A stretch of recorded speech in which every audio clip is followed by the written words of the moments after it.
Hi, this is episode 2 of Valerie Voiceover. I am Valerie, and this podcast, we're going to get into the nitty gritty details of all of my beginning steps for this voiceover career. This is part 2 of my intro podcast, so if you didn't have a listen, you can go on back and listen to episode 1, and it'll give you a little bit more background of where I started and how I had my light bulb moment of being a voiceover actor. As I had mentioned before, I talked with my advisor in college, and he gave me some great recommendations for books to read. I put those at the end of the last podcast, and he basically just said, do a search, see what you can find.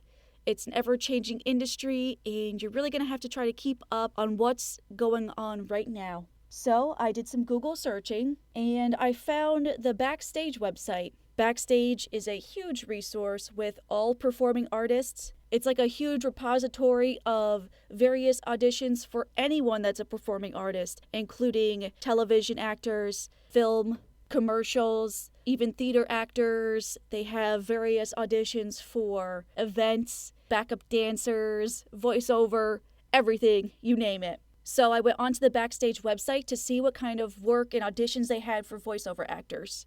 And there were quite a few, so that was a promising first step. For Backstage, how they do everything is a subscription. So you can look at all the auditions that are available for the various projects that you want to work on, but you cannot actually turn in an audition unless you have a subscription to Backstage. So that keeps it a little bit more legit, so they're probably not getting tons of trolls sending in random things that aren't even for the project. For your first year, they give you a subscription for $99. Not too bad for a complete repository of possible auditions.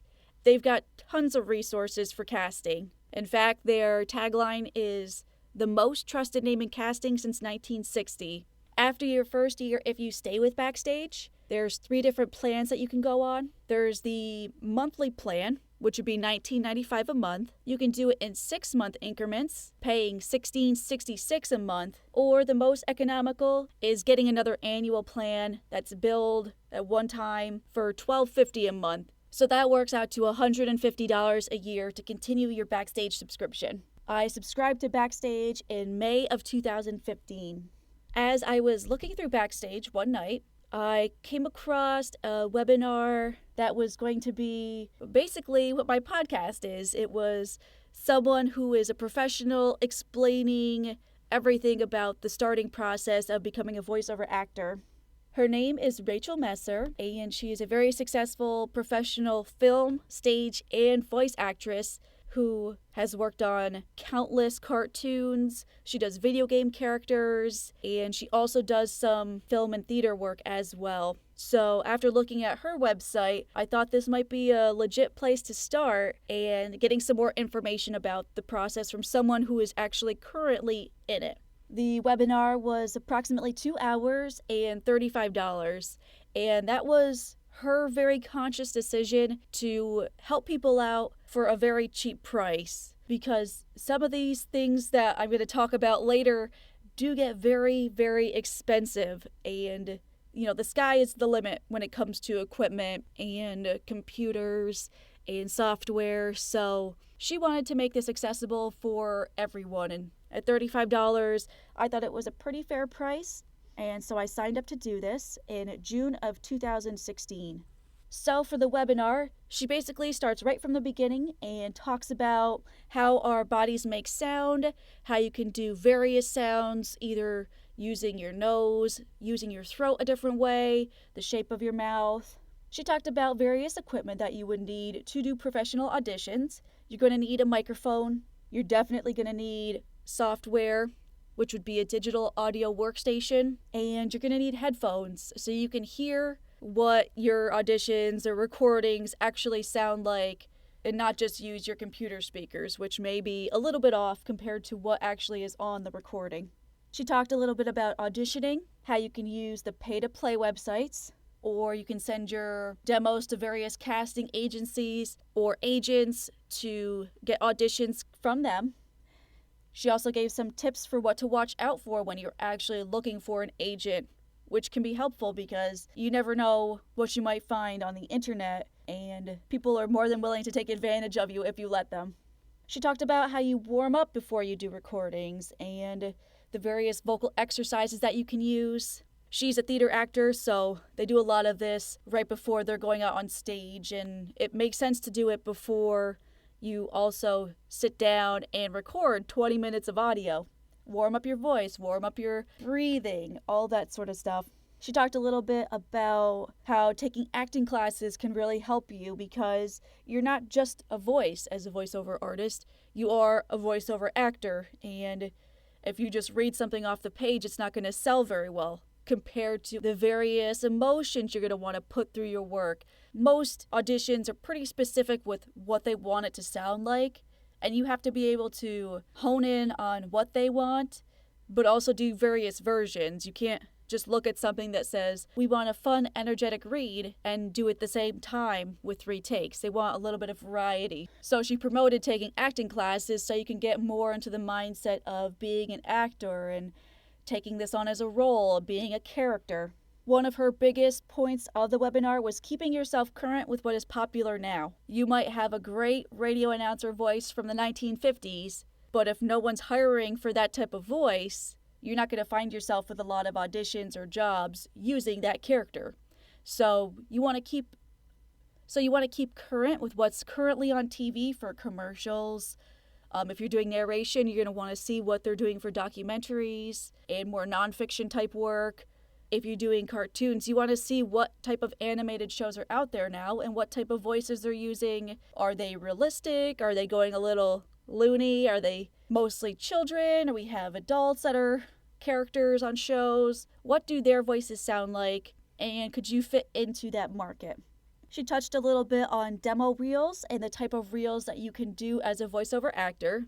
As I'll talk about in my next podcast when I'm actually starting my demos, there are a lot more voiceover fields than you probably thought possible. It was way more than I thought was available in the voiceover field. So there's the main ones. There's commercial, there's narration, there's audiobook, there's character demo reels for animation or video games, but there's also educational, which is separated out. If you're doing online tutorials, there's telephony, which is a specific field that deals with messages through a phone system. There are niches that you can find in this market that maybe you didn't think were possible with your voice. And so when you go in to actually make your demo, you're going to want to talk to, the teachers there, the studio, and see where they think you can fit into the market. Rachel Messer, since she does so many cartoons and video games, she has various demos for all of that type of work, and they're all separated. So you have your separate commercial demo, your separate video game character demo, your separate animated character demo, and so forth. She talked a little bit about finding an agent, using pay-to-play websites, getting your demo out there so people can see it, listen to it, download it, and work with it. You're also going to need your website for your voiceover work, so someone can use this as a business card and find you quickly and find your demos and listen to them and decide if they want to offer you a job. This is a world of social media as well, so you're likely going to want to put yourself out there with a professional Facebook page. Maybe you use Twitter. Maybe you use Tumblr. Maybe you put your stuff on LinkedIn, which is a job resource website. Why not put your demo out there to get a job? So she had a very, very thorough webinar. 2 hours was the perfect amount of time. We really got through everything, and there was still time for Q&A at the end. So I really appreciated taking this class through her. I'm not sure if she still offers it or if she is busy with other projects, but you can contact her on her website, rachelmesser.com, and perhaps she'll send you her presentation, or at least let you know when she's offering the class again. After this webinar, I knew that I had to get serious about my beginning equipment so I could do actual auditions that were professional, that sounded good, and that would be taken seriously for different auditions that I was doing through Backstage. Luckily, I already had my computer, which is going to be probably one of your most expensive pieces of equipment you get for this process. I have a MacBook, so that step was already taken care of. Next up, I had to get a digital audio workstation to work with for my auditions. I have GarageBand on the computer automatically because that is an Apple program, but I found more success using Audacity, which is a free online program that you can download onto your computer. There's other ones that people use. I mentioned that we used Adobe Audition in school. There's also, Pro Tools. There's a bunch of them, so maybe you want to run a trial on all of these and see which one fits you better and which one kind of works best for you. I don't want to recommend one of these and someone finds it more difficult to use than I do. I chose Audacity because I felt GarageBand was a little clunkier than I wanted to use. So next up for equipment is a microphone. You are going to want a decent quality microphone for any professional auditions that you are doing. While you may think that your computer's microphone is very good, when you listen back to it, you may pick up a lot of noise and other various things from the inside of the computer itself or the space you're in that you do not want to hear on a professional audition. Rachel Messer had mentioned that you're going to want to use a condenser microphone for professional auditions. Generally, dynamic microphones are popular for stage use, and condenser microphones are always going to be preferred for studio recording. This is because a condenser microphone can follow the sound waves more accurately than that of a dynamic microphone. They offer superior sound quality, although they are going to be less rugged than your dynamic microphone, which makes sense because if you're using a dynamic microphone on stage, you're going to want a more solid design because you're going to be moving around with it. If you're like many of the rock stars that I've seen, you may get a little too rough with it and you knock it on different things, but it stays in one piece. If you knock around your condenser microphone, you're likely going to break it. So when you're in the studio, you want that more sensitive microphone that's going to pick up a wide frequency, it's going to give you good transient response, and it's going to be more sensitive to the various sound waves that are coming out of your body. Now, like anything, you can get very cheap and then get very, very, very expensive with microphones. And when you're just starting out, you're not going to want to go buy a $5,000 condenser microphone. It's just not economical for most people to do that. And so Rachel had suggested a USB condenser microphone. It's called the Samson Meteor Mic. It is a large 25mm diaphragm USB studio condenser microphone. It plugs right into your computer, into your USB slot. And for the beginning stages, this is a great microphone to use. It has a really great smooth, flat frequency response. It's not as sensitive as more expensive condenser microphones. So if you do accidentally knock into it, you're not going to be breaking something. I found it on Amazon for $69.99, and you could probably find it on other websites as well, so take a look around. I bought a pop screen at the same time as this, and those are anywhere between $10 to $15. So my total cost output for my microphone and my pop screen was $81.59. Next up, headphones. Very important to listen to all of your work before you turn it into a client. Oh my gosh, I cannot even explain that enough. You cannot just record something and whoosh, send it off and hope for the best. You definitely want to listen to it in its entirety before you send it to them, because you never know what can happen. Maybe something cuts out at the end and you didn't realize it, or there's a weird piece of static that occurred and you're thinking, what is going on with my house? Is there a poltergeist? I don't know, but definitely listen to your entire recording before you send it off.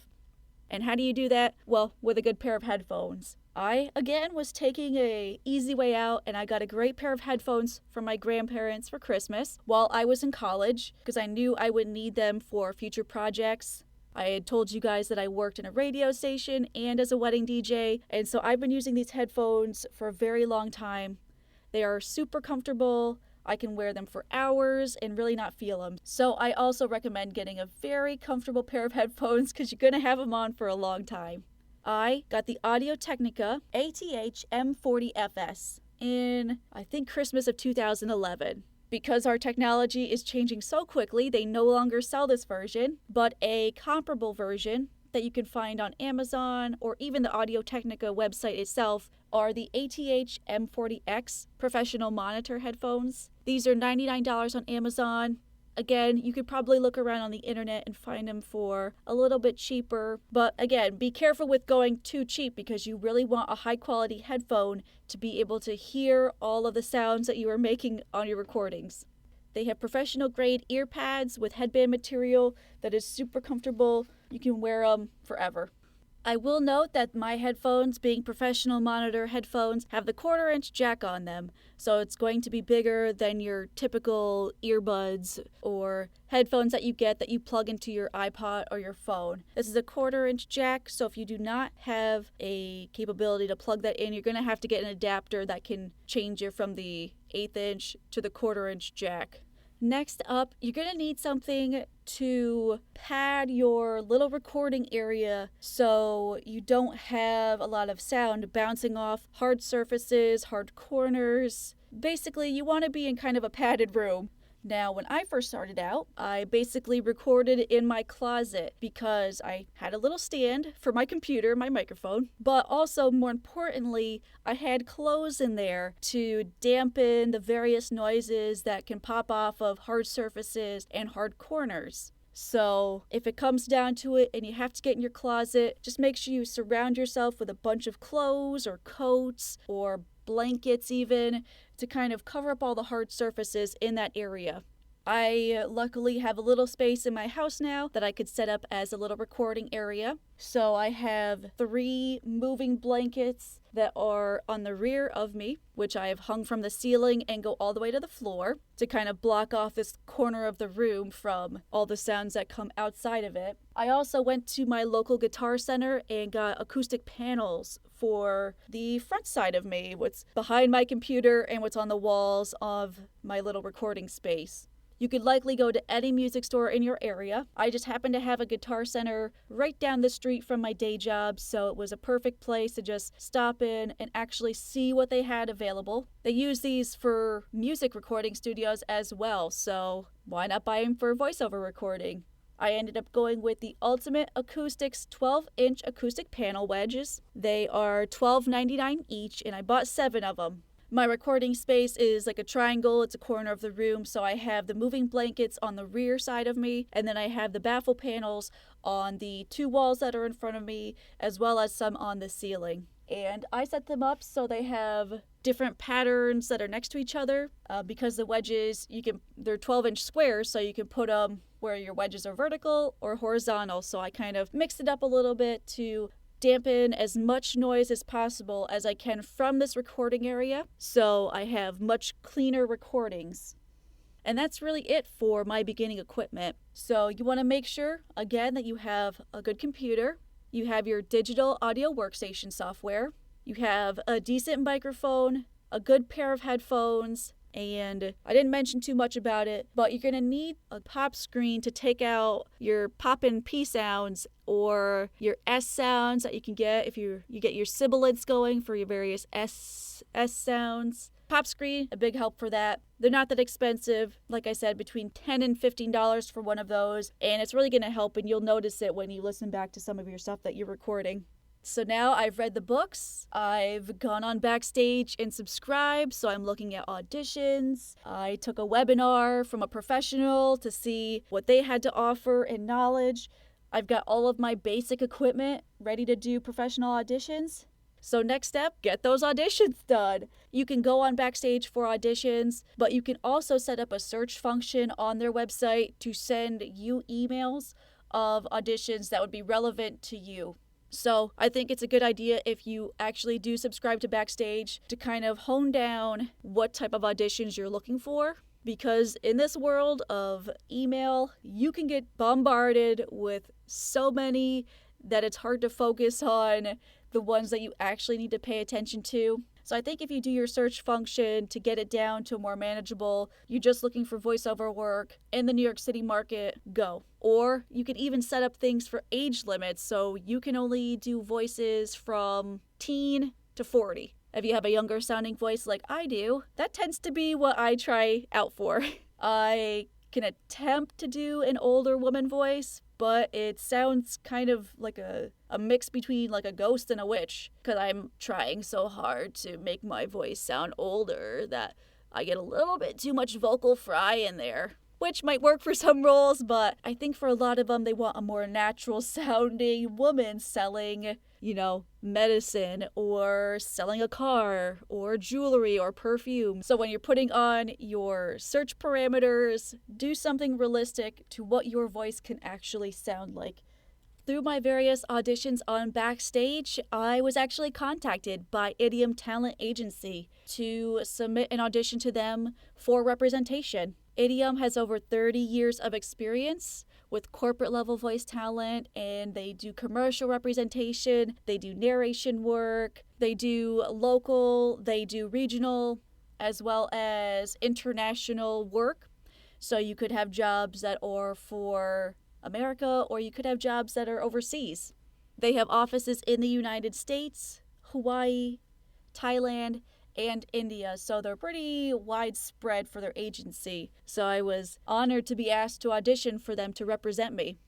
Basically, I emailed them back and said I was interested. They sent me a document that had 7 different pieces on it. They told me choose one and send it back to us as your audition. That was the nice part because they didn't require you to have demos already complete, which at that time I didn't have any demos complete yet because I hadn't even gotten to the point of contacting a studio for demos. So I sent in my audition to them in July of 2015, and I heard back from them on July 28th saying that I was accepted into their roster of talent. So I was super excited about that, not only because having an agency represent you is super important to show other clients that you are capable of doing this type of work, but because they're an agent, they also get all of the jobs that they said to you to try out for. So you're not at that point looking for the work, they're sending it to you, and they're sending it to you based on the specifics of what they think you can do. So I was super happy, super stoked, and they started sending me auditions directly. Now, I will make a note that Idiom Talent Agency works with Vocad for their casting and demo delivery. You not only get a profile on your Idiom Talent Agency page, but you also have a profile that's on the Vocad website. So you'll put your demos on there, you'll put various auditions on there if you want, so anyone that's looking at that can get a snapshot of what you can do. And at the time, I only had the audition that I did for Idiom on there. So as you start out and as you keep working, you'll add your demo, you'll add your headshot to your Vocad profile and your Idiom Talent Agency profile as well. Vocad is $134.91 a year to run that service for them. So in a nutshell, Idiom sends me the auditions, which is basically an email. It gives me the specs for the audition. It tells me when it's due, which is a very, very important part you don't want to miss. I 100% guarantee that if you are late with an audition, you will not get that job. So pay attention to your due dates. It has the format that they want me to turn the work in as. It's going to be all MP3 files, but various roles are going to want you to label your file a different way. Sometimes there's multiple roles for the same project that you can try out for, and so you'll have separate auditions for each character that you are playing.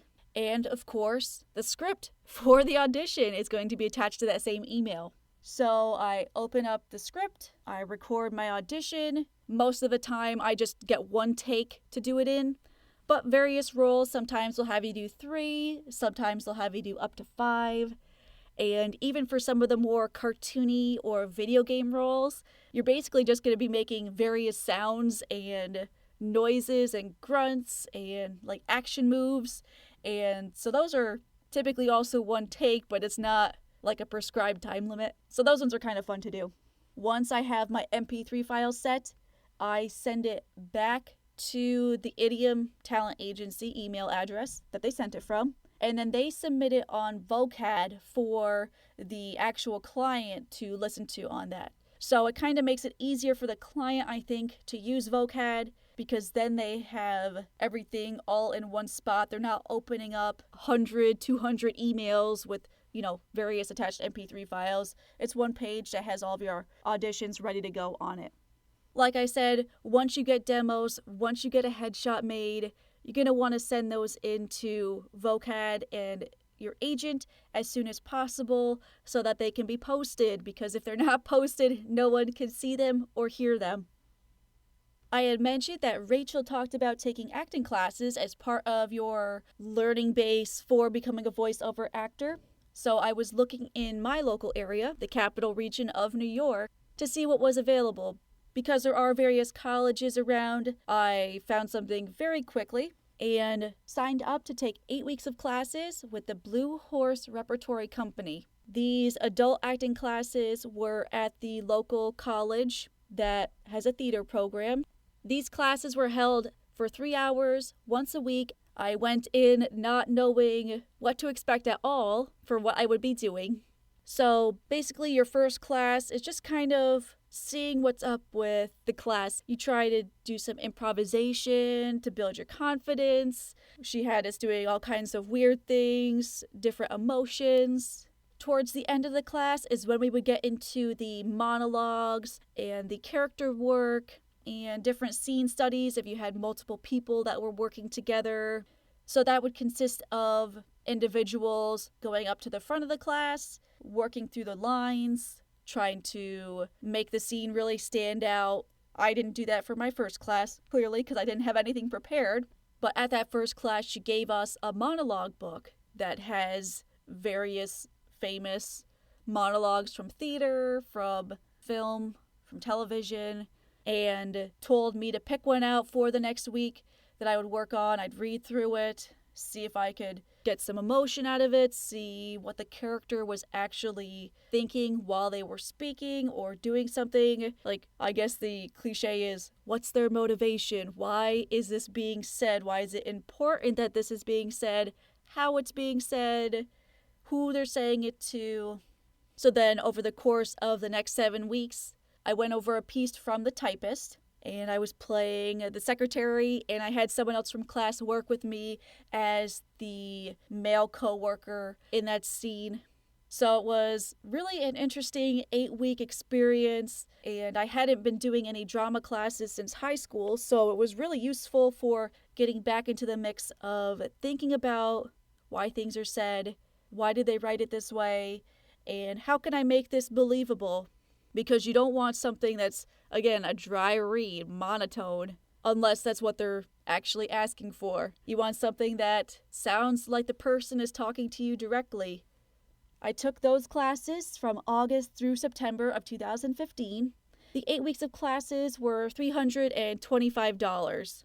So it can get on the expensive side for these acting classes, but I thought it was really useful in starting me out with thinking about character work, how to build characters, how to find what the meaning of the lines are. Because a lot of stuff can be inferred in what is written. So you want to kind of read your auditions carefully, see what they're really trying to say with the words that are being used. I'm sure you guys can all find local theater classes in your area as well. Go to your local colleges, go to your community theater groups. I'm lucky in that we have a town theater that is right down the street from me, so I'm going to be continuing my acting work this fall as well, working on a play for the town. And I always think that's fun because you're actually out there and working with other people, which is a little bit different than auditioning by yourself at home. One day during our acting classes, my teacher talked about headshots, which Rachel Messer also had talked about in her webinar, is that you're going to need a headshot for your website, for your social media accounts, for your LinkedIn webpage. Basically, any professional performing artist is going to need a headshot so someone can quickly see what you look like. It doesn't seem like it's as important for voiceover work because they can't see you, but sometimes when they're casting and they look through a scroll of people and they want woman 30s to 40s, and then they go through a website that has everyone's pictures and they go and they look at the people that look like they're between their 30s and their 40s that could do the work. Well, maybe not as important as film, TV, commercial, theater actors, you're still going to need a headshot. And so my teacher at the acting school had mentioned one day in class a person that she does her professional headshots through. And so after class, I talked with her a little bit more about it and chatted and wanted to know who does this work. And she told me about this photographer. Her name is Dorothy Shih, and she works at Shih Studios in New York City. She's a professional photographer of 25 years, and she does catalog shoots, headshots. She does commercial fashion shoots, beauty campaigns, CD covers, magazines, tons of stuff. She was awarded as the best headshot photographer from Backstage magazine 4 years in a row and the best fashion photographer in 2013. So after researching her, I felt like this was a very, very legit person to do my headshots through. And because she was recommended to me, I got my headshots done for $125. I had to travel there for one day. The photo shoot was an hour session with unlimited photos, or unlimited in the sense that as many as she could take in an hour is how many photos I had to choose from. So I probably have close to 200 pictures of my face in various shapes and forms and different looks, and looking over here and looking over there, and serious, happy, a bunch of stuff to choose from. Part of that price was also her retouching one of the photos that I would then go on to use as my headshot. I went there for the day. She shot all the pictures. She sent me a CD with every picture on it. That was mine to keep. And I had to choose the one photo out of all of those that she would end up retouching and then sending back to me to use professionally. Since I was kind of up in the air about 7 or 8 of them, I basically just sent her an email back with the 7 or 8 that I thought were the best ones. And she kind of worked with me to get us down to the one quote-unquote best photo that she would retouch for me. So it took about a month between making the appointment to getting my headshot back. So really a quick turnaround when you think about it. Again, $125 for a professional photograph, and technically I have 200 other ones that I could have personally retouched myself if I really wanted to. I thought it was a good value, and I always like recommendations from people that are actually in the industry, so I know I'm getting a good product, because if you're like me, you can probably go on the internet and find a million photographers that are all saying they're the best, but when you come recommended by a professional actor for your headshots, I think that's something to really listen to.